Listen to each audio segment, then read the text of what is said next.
ከፋኖ አደረጃጀቶች ጋር የመንግስት አካላት የኮሚሽነሮቹን ጨምሮ የምክክር ኮሚሽኑን ጨምሮ ግንኙነት እንዳላቸው በተለያየ አይነት መልኩ ሲገልጹ ነበር።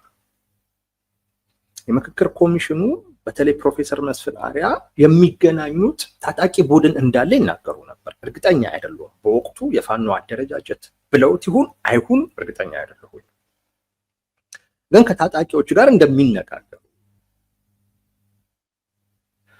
በጣም ያነሱ ነበር እና የዛን ሰዓት ላይ እከሌ ነው የሚል አይነት ውዝግብ ሁሉ ጊዜ ይነሳል። ጠቅላይ ሚኒስቴሩም ልክ ይሄንን ነገር ሲያነሱ፣ ፊልድ ማርሻሉም ልክ ይሄንን ነገር ሲያነሱ፣ የተለያዩ ባለስልጣናት ከፋኖች ጋር በተለያየ አይነት መንገድ እንደሚገናኙ ሲናገሩ የሰላም ካውንስሉ ጭምር እነከሌ ናቸው የሚል ነገር ይነሳ ነበርና ፕሮፌሰሩም የዚህ አካል ነበሩ። መገናኛው ታጣቂ ቡድን አለ ብለው እንደዚህ አይነት ውዝግብ እንዲፈጠር ካደረጉ ሰዎች ውስጥ አንዱ ፕሮፌሰር መስፍን አርአያ ናቸው። ግርም ያለኝ ነገር እና መጠየቅ የፈለኩት ነገር እውነት ከዚህም ቀደም የሚገናኙት ራሳቸውን ፋኖ ብለው የማይጠሩ ግን ደግሞ በትጥቅ ትግል የሚንቀሳቀሱ አካላቶች ከሆኑ በአሁኑ መልኩ ለምን ግልጽ አላደረጉትም ነበረ? ያኔ መንግስት የሚገናኘው አካል የለም። ነገር ግን በሁለቱ የፋኖ አደረጃጀቶች ማለትም በነዘመነ ካሴ ቡድን እንደ አንድ ባይገለጹም ግን በብዙ ጉዳዮች ስለሚስማሙ እና አፋሕድ በሚባለው እነ እስክንድር ነጋ በሚመሩት ድርጅት መካከል ይሄንን መሰረት ያደረገ ከባድ የሆነ ውዝግብ፣ ጥርጣሬና መካሰስ ሁሉ ነው እና እነ ፕሮፌሰር መስፍን የተናገሯቸው ነገሮች ራሱ እንገናኛለን ማለታቸው ራሱ አሁን ላልኳችሁ አይነት በፋኖ አደረጃጀቶቹ መካከል ላለ ውዝግብ፣ ላለ መጠራጠር፣ አንዱ አንዱን በስጋት እንዲያይ ለማድረግ አስተዋጽኦ ነበር እና ለምንድን ነው አሁን ላይ በአሁን መልኩ ያኔ ለምን ግልጽ ማድረግ አልተፈለገም? አማራ ክልል ላይ ከፋኖ አደረጃጀት ውጪ ያሉ ታጣቂዎች አይኖሩም ተብሎ አይገመትም። አንዱ የተለያዩ ፍላጎት ያላቸው ጎንደር ላይ አሁን ለምሳሌ ከማንነት ጋር በተያያዘ ቅማንት፣ ጎጃም ላይ አገው ማለት ራስን ችዬ ክልል መሆን አለብኝ የሚሉ እና ራሳቸውን በአማራነት የማይገልጹ፣ ወሎ ላይ የኦሮሞ ማህበረሰብ አለ እና የተለያዩ አካላቶች አሉ የትጥቅ ትግል አንስተው ሊንቀሳቀሱ ይችላሉ። ኦላ እኮ አለ አማራ ክልል ውስጥ አሁን ይሄ አልኳችሁ ሸዋና ወሎ ላይ ማለት ነው የሚንቀሳቀስ ከነዚህ ውስጥ አንዱ ሊሆን ይችላል። ግን በዚህ አይነት መልኩ ለምንድን ነው የሚለው ነው እንግዲህ አንዱ በጣም መመለስ ያለበት ጥያቄ ነው። እውነት ለመናገር የመንግስት ይገባናል የራሱ የሆነ የፖለቲካ ፍላጎት አለው። በሁለቱ አደረጃጀቶች በኩል መጠራጠር ቢፈጥር ግጭትም አልፎ ከዛ ሁሉ ሄዶ ግጭት ውስጥ እንዲገቡ ቢያደርግ ዞሮ ዞሮ እነሱን አዳክሞ ጦርነቱን ለማሸነፍ ነው እየተዋጋ ያለ አካል ስለሆነ ማለት ነው። የነ ፕሮፌሰር መስፍን አርአያ ተልእኮ ግን መዋጋት አይደለም፣ ወይም ደግሞ እነሱን ለመንግስት እንዲሸነፉ በሚያስችል አይነት መልኩ ማመቻቸትም አይደለም። የነሱ ተልእኮ ይበልጥ እንደውም እነዚህ አካላቶች ትጥቃቸውን ትተው በአንድ ላይ መተው አጀንዳቸውን ቢያቀርቡ ነው ለተልእኮም ጥሩ የሚሆነውና በዛ የመንግስት ፍላጎት ውስጥ ትብብር አድርገዋል እንዴ የሚል ጥያቄ እንዲነሳ የሚያደርግ ነው። ኤኒዌይስ ይህንን መረጃ ስሰማ አንዳንድ ነገሮችን ማንሳት ፈልኩ ስለራሴ ማለት ነው። ማለት በዚህ ዙሪያ ላይ ስለነበረኝ ግምት እውነት ለመናገር እነ ዘመነ ካሴ በዚህ ውስጥ ተሳትፎ ይኖራቸዋል የሚል ግምት ኖሮኝ አያውቅም። እንደዚህ አይነት ግምት ኖሮኝ አያውቅም። በአብዛኛው ጠረጥር የነበረው እነ እስክንድር ነጋ ነበር። እሱን እመጣበታለሁ። ግን እነ ዘመነ ለምንድን ነው በእንደዚህ አይነት ሂደት ውስጥ አይሳተፉም የሚል ግምት ነበረኝ። በነገራችን ላይ አሁንም ነው ያለኝ። አይኖርም፣ ወደ ድርድርም ይመጣሉ የሚል ሐሳብ የለኝም። በቃ በአጠቃላይ በሰላማዊ አማራጭ ይመጣሉ የሚል ሐሳብ የለኝም። በእነ ዘመነ በኩል ያሉት አካላቶች ሁሉም ላይ ሆኑ ይችላል፣ ግን ቢያንስ እነ ዘመነ ወደ ድርድር ወደ ሰላማዊ አማራጭ ይመጣሉ የሚል ቅንጣት ታክል ግምት የለኝም። እነሱ በዚሁ በያዙት መስመር ይሄዳሉ። ከተሳካላቸው ተሳካላቸው፣ ካልተሳካላቸው የሚሆኑትን ነገር ነው የሚሆኑት እንጂ ወደ ሰላማዊ አማራጭ የመምጣት ፍላጎትም የላቸውም። ቢመጡም አደጋ ዋስትና የሚኖረው አይነት ነገር ይኖራቸዋል የሚል ግምት የለኝም። እነዚህን ነገሮች እንደዚህ አይነት ድምዳሜ ላይ ለመድረስ ያደረጉኝ አንድ 4 ምክንያቶች አሉ። እነሱ ልንገራችሁ። አንደኛው በነዘመነ በኩል ያለው አምቢሽን ነው። አምቢሽናቸው በጣም ትልቅ ነው። 4 ኪሎ መግባት ነው የሚፈልጉት። በሚኒት ሲናገሩት የምራቸውን ነው። የሆነ ጊዜ እያንዳንዳችን ህዝባችንን ማገልገል የምንችልበት እድል እንኳን ካገኘን ምናምን ነገር ብሎ ዘመነ ሲያወራ እንደ ቀበሌ ወረደ እንዲ ከ4 ኪሎ ወደ ታች ወረደ እንዲ ሲባል አስታውሳለሁ። ግን እነሱ 4 ኪሎ ነው። ከዛ በታች የሆነ አይነት ነገር አምቢሽን ያላቸው አይመስለኝም። ለዛ ዘመነ ካሴ እኮ ሹመኛም ነበር። ለውጡ ከመጣ በኋላ ተሹሞ የመንግስት መዋቅር ውስጥ በክልሉ ፕሬዝዳንት ደብዳቤ ተሹሞ ነበረ። ቦቶ ይመቸው አይመቸው ባላቅ፣ ግን ምን ልላችሁ ፈልጌ ነው፣ በዛ መስመር ውስጥ ሄዶ አካባቢውን ማስተዳደር የሚችልበት ስልጣን አያጣም ነበር በእርግጠኝነት። ከዛ በላይ ባይመኝ ኖሮ ነው የምላችሁ። ምኞቱ በዛ ደረጃ ላይ ያለ ቢሆን ኖሮ በዛው መስመር ሄዶ ቢያንስ አካባቢውን ማስተዳደር የሚችልበትን እድል አያጣም ነበር። ከዛ በላይ ነው ፍላጎታቸው የሚል ግምት አለኝ። ይሄ ንግግሩ ራሱ ያንን የሚናገር ነው። ንግግሩ ራሱ 4 ኪሎ ነው መግባት ያለብን፣ ለዚህ ነው የተወለድነው፣ እንትን የወረስነው በእትብት ውስጥ ነው ምናምን የሚሉት ነገሮች ሁሉ ያ አይነት አምቢሽን እንዳለው የሚያሳይ ነው።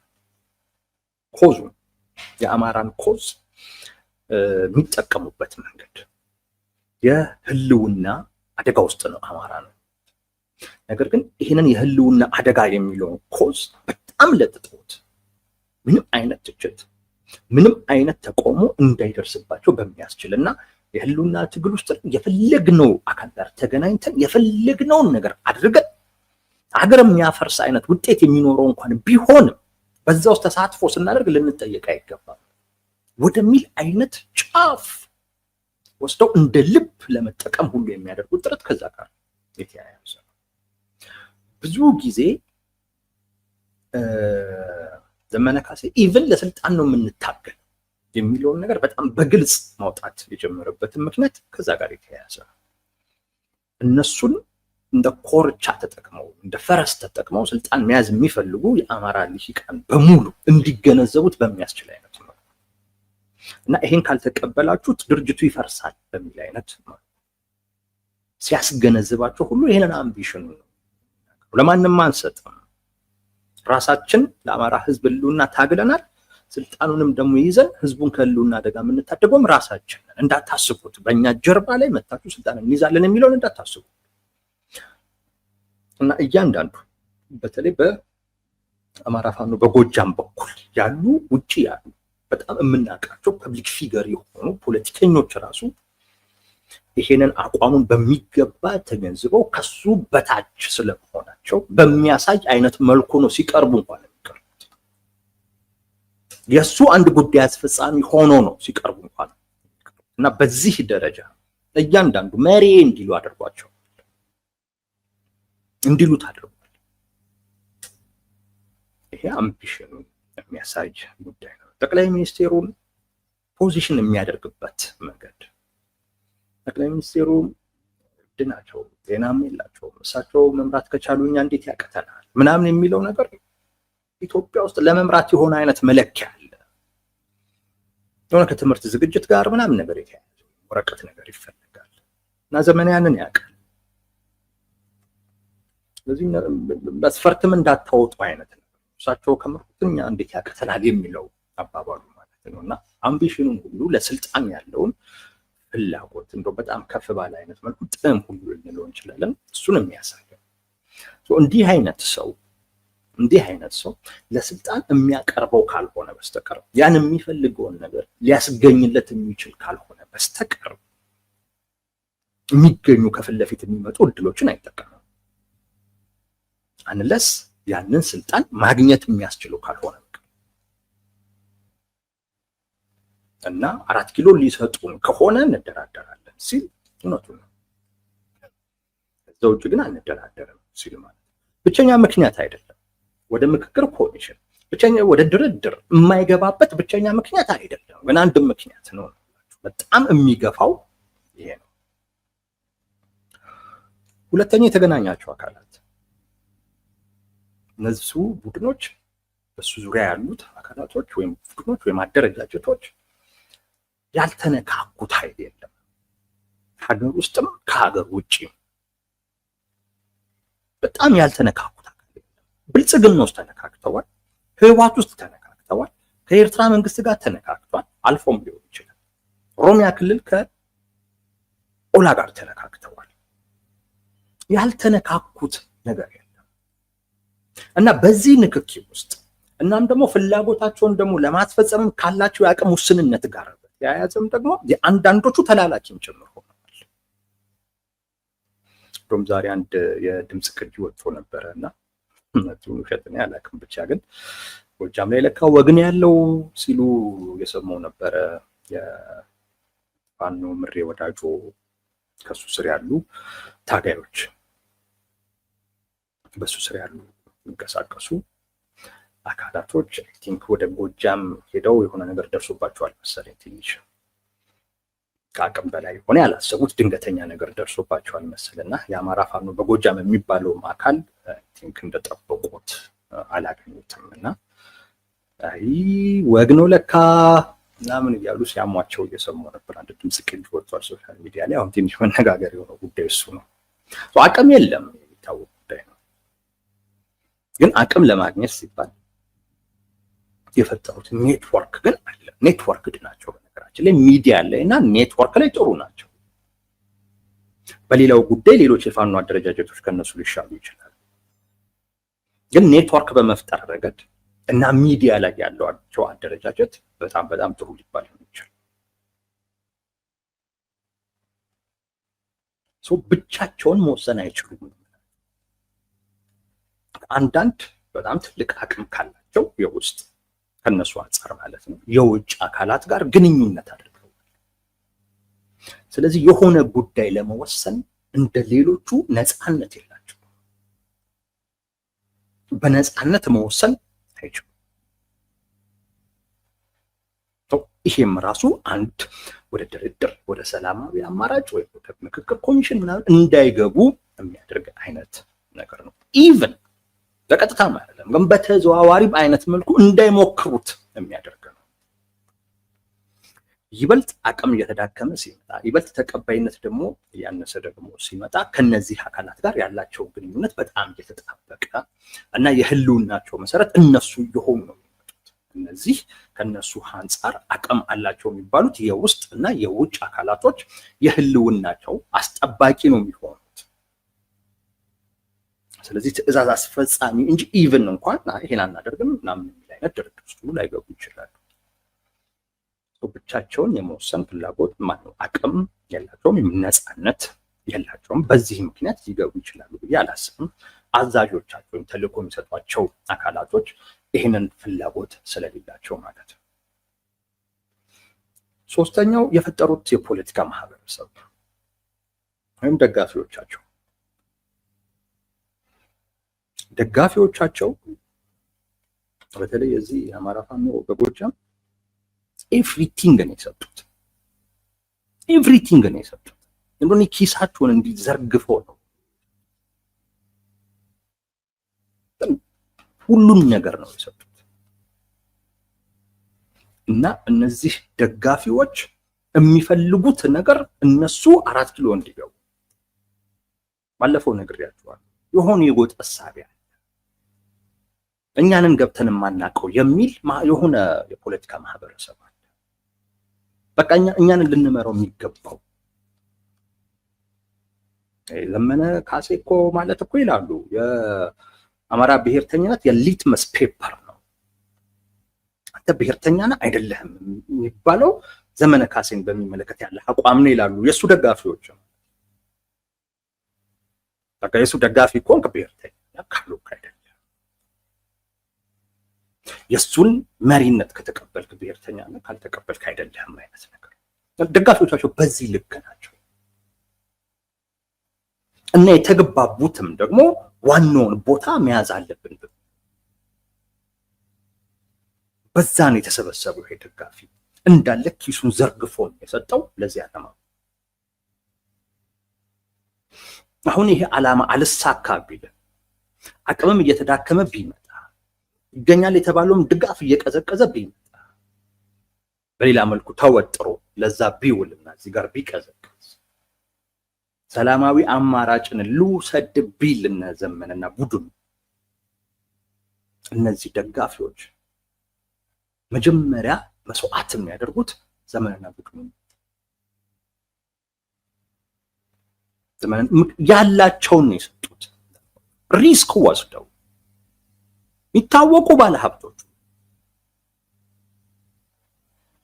ስለዚህ ይህን ማሳካት አለብን ነው። ለዛ ነው አንዳንድ ጊዜም ከየትኛውም አካል ጋር መስራት አለብን የሚለውን ነገር ማህበረሰቡ ሊቀበል በሚያስችል አይነት መልኩ በጣም ወደ ጫፍና ጽንፍ የሚሄዱት ነው። ፍላጎታቸው ያ ስለሆነ ያን ለማሳካት ምንም መደረግ አለበት እና ምንም ቢደረግ ከምንም ነገር አንጻር ተለክቶ ትችትም ተቆሙ ሊገጥመው አይገባም፣ ሊፈረድ አይገባም። ለዛ ምን ይሉሃል? በቃ የህልውና አደጋ ውስጥ ነን ብለው በጣም ለጥጠውት የህልውና አደጋ በጣም ለጥጠውት ያሳይተዋል። ሁለተኛ ነገር አገዛዙም ደግሞ አውሬነቱን በጣም እሱንም ለጥጠው ያሳያል። ያው መቼስ እንደዚህ ከሆነማ ምን ታደርገዋለህ እንዲባል የፖለቲካ ማህበረሰቡ የሚፈቅድላቸው አይደለም። አስፈሪ የፖለቲካ ማህበረሰቡን ይፈጥራል። በሌሎቹ ጉዳዮች ላይ ወደዚህም ወደዛም ሊያደርጉት ይችላል። በእንደዚህ አይነት ጉዳይ ላይ ግን ይሰውታል፣ አሳልፎ ነው የሚሰጡት። ሶስተኛ አራተኛ የተፈጸሙ ወንጀሎች ራሳቸው ወይም በእነሱ ስም ቀላል ወንጀል ያለው ከባባድ ወንጀሎች ተፈጽመዋል። ምናልባት በመንግስት በኩል በእነዚህ ጉዳይ አልጠይቃችሁም ቢባሉ እንኳን አምነው ደህንነት ተሰምቷቸው ሰላማዊ አማራጭን ተጠቅመው ሊገቡ የሚችሉበት አይነት ሁኔታ አይፈጠርም። አንዳንድ ጊዜ የተፈጸሙት ነገሮች በጣም ከፍ ያሉ ሲሆኑ ከዛ ማምለጥ የምትችልበት ብቸኛው መንገድ ወይ ከሀገር ጥለህ መውጣት ነው፣ አሊያም ደግሞ ህግን ለራስህ መጠቀም ወይ ማኒፑሌት ማድረግ የሚያስችልን ዋነኛውን ፓወር መያዝ። ኢትዮጵያ ውስጥ የበላይ ህግ አይደለም የሚባለው። ህግ የአገዛዙ ፍላጎትና ፈቃድ ነው። አንተ ከህግ በላይ መሆን አለብህ እንዲህ አይነት ወንጀል ስትሰራ። ልክ ትግራይ ውስጥ ያሉት የተወሰኑ የፖለቲካና ወታደራዊ አመራሮችን እንደነገርኳችሁ ማለት ነው። ያላቸው ብቸኛ አማራጭ ሀገር ሆነው እዛ የፈጠሩት ሀገር ላይ ከህግ በላይ ሆኖ መኖር፣ አሊያም ደግሞ ኢትዮጵያ ውስጥ ደግሞ የሚኖሩ ደግሞ ከሆነ በስልጣን ላይ ያለውን አካል ማስወገድ። ከዛ ውጪ ግን የፈለገ ቃል ቢገባላቸው የሆነ ጊዜ ጠብቆ ይበቀለናል ብሎ ነው የሚያስቡት እና ሴፍ አይደሉም። እነዘመንም በስማቸውም በራሳቸውም የፈጸሙት ወንጀል ነው የተፈጸሙ ወንጀሎች በፍጹም ሰላማዊ አማራጭን ተከትለው እንዲገቡ የሚያደርግ አይደለም። የሆነ ጊዜ ከገቡ በኋላ ፍትህ ይረጋገጥ ተብሎ ወይም በሆነ አይነት መንገድ ራሱ ብልጽግናም ሊሆን ይችላል ወይንም ሌሎች ይሄ ወንጀል እንዳይታወቅባቸው የሚፈልጉ ከዚህ ጋር የተነካኩ አካላቶች ሊያስወግዷቸው ይችላል።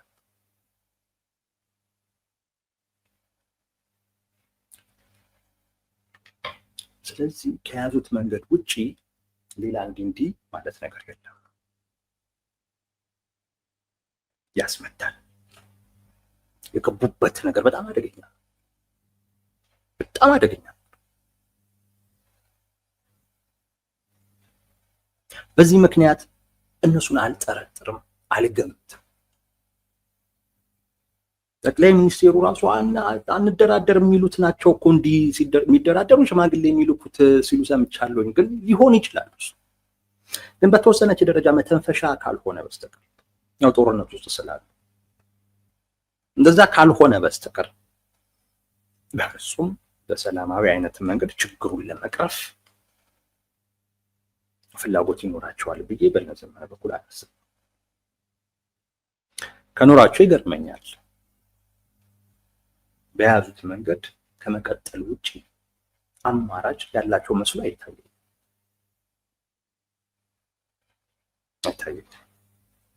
እና በዚህ ምክንያት አልገምታቸውም።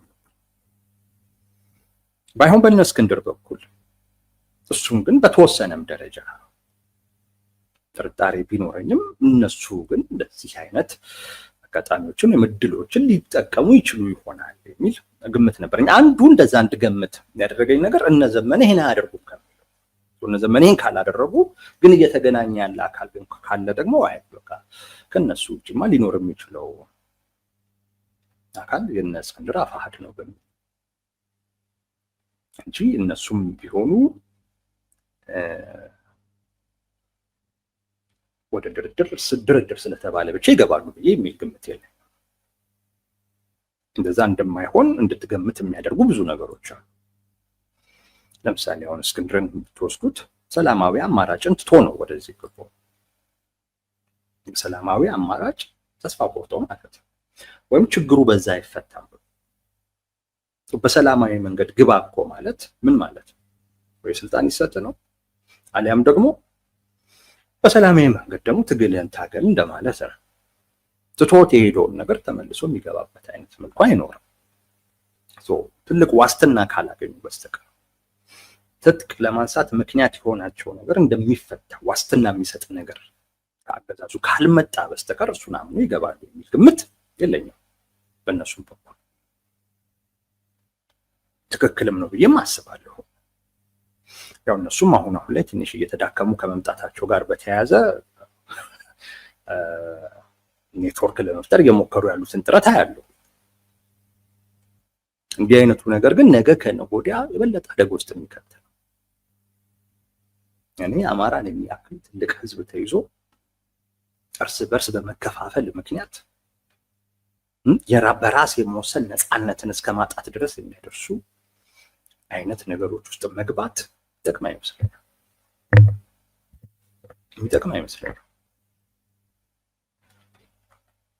እነሱም እንደዛ አይነት ነገር ውስጥ እንዳሉ አውቃለሁ። ያው ሰሞኑን የሚወጡ ነገሮች ናቸው። እነሱም ቢሆን ማስተባበያ አልሰጡባቸውም። ያደረጉት ድርጊት ነው ማለት ነው በሚል ወስጄዋለሁ። ነገር ግን ቅድም እንዳልኳችሁ እንድገምት ያደረገ ምናልባት እነሱ ሊሆኑ ይችላሉ ብዬ እንድገምት ያደረገኝ ነገር አንዱ እነ ዘመነ በፍጹም አያደርጉትም የሚለው ድምዳሜ ነው። እነሱ ካላደረጉት ሊያደርገው የሚችለው እነ እስክንድር ናቸው የሚለው። ሁለተኛው ግን ከዓለም አቀፉ ከአሜሪካ ተወካይ፣ ከአውሮፓ ህብረት ተወካይ፣ ከአፍሪካ ህብረት ተወካይ ጋር ተገናኘ የሚለው ንግግራቸው ያው የእነዚህ አሁን የጠቀስኳቸው አካላቶች ፍላጎት ግልጽ ነው። ተነጋገሩ ነው የሚሏቸው። እስክንድር ደግሞ ከነዚህ አካላት ጋር ቅርበት ነበረው። ዲፕሎማሲያዊ ቋንቋውን ያውቃል። ለነሱ ምን መባል እንዳለበት ያውቃል። ስለዚህ አንደራደርም አይነት እነሱም ስለ ድርድር ማንሳታቸው የማይቀር ነው። እሱም አንደራደርም አይነታቸው ባይሆን ቅድመ ሁኔታዎችን ሊያስቀምጥ ይችል ይሆናል እንጂ በእነሱ በኩል ደግሞ የተጀመረ በሶስተኛ ወገን የተጀመረ ግንኙነትም ነበረ ማለት ይቻላል።